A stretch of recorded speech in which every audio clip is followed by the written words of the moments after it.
All right, so as you guys know, I mess up sometimes. I'm not going to do this anything over. So this is what it is. I'm here reporting for the Carolina Panthers today.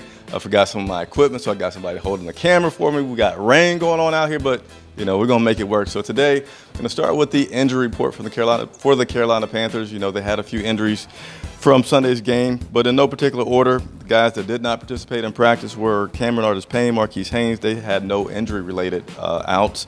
And then we had Jared Norris, Julius Peppers, Kawan Short, and Andre Smith, who were also not participating in practice today.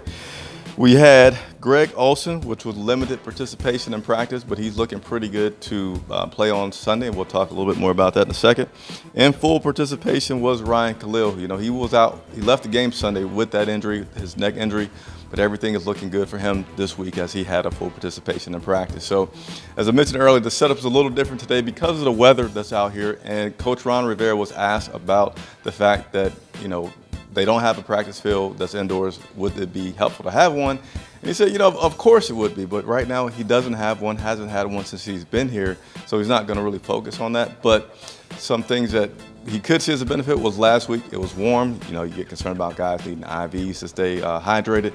And then this week, it would have been beneficial with not having to have the guys worry about their footing.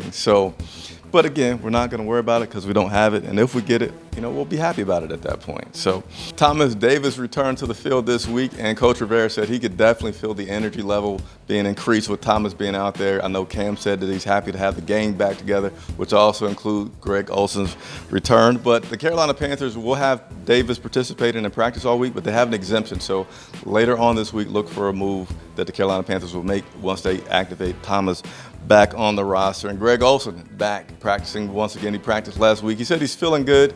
And one thing about the injury this year is he didn't miss as much time as he missed last year. So he feels like he's not as far behind as he was previously. And the key will be how he feels afterwards. So he said so far there's no reason to be concerned that he's going to have a setback, because with all the work that he's been doing the day after, he has no reason to feel like that injury is going to flare up and be something that takes him back out of the action for a Sunday.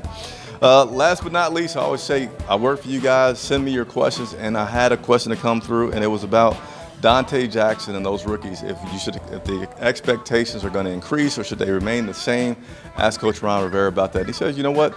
The expectations are still going to stay the same, and as long as they keep winning, that's the goal. So that's it for the report this week. If you have not subscribed to the channel, please do. And as always, please send me your questions, leave your comments below. Oh, one more thing, be sure to turn on the notifications. That way, when I do things such as going live, you guys will be able to see those. So thanks for watching. This is Chris Jenkins from Bank of America Stadium.